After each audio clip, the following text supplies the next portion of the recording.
Hello everyone, welcome to day 18 of a Stitch a Day 365 days crochet challenge. In today's video, I'm going to show you how to make a foundation single crochet. To make a foundation single crochet, we start off with a slip knot and we make 2 chains. Okay, so yarn over, pull out, yarn over, pull out. Now at this point, you'll have 2 chains here. You have to go into the first chain, yarn over, pull out a loop.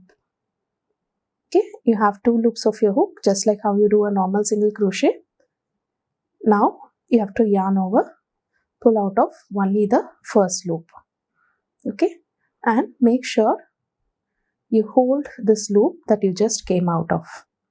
Right, again yarn over, pull out of 2 loops. So this is the first single crochet, and the loop right here, that is over here, forms the first chain. Now you go into that loop, that is the first chain, yarn over, pull out, again yarn over, pull out of only 1 loop, hold the loop, yarn over, pull out of 2 loops.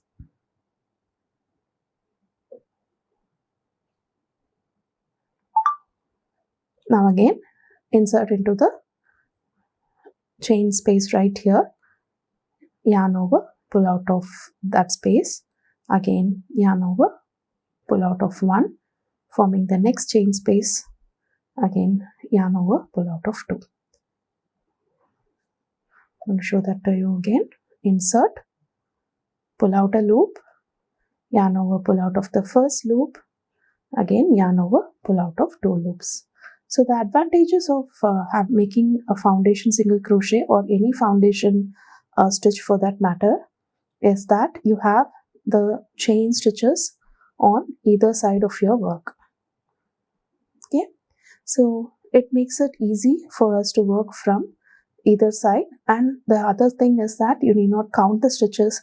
You can just make a row of foundation row, and it's going to be a lot more faster. Do try this out, and I'll meet you tomorrow with yet another interesting crochet stitch. Thank you.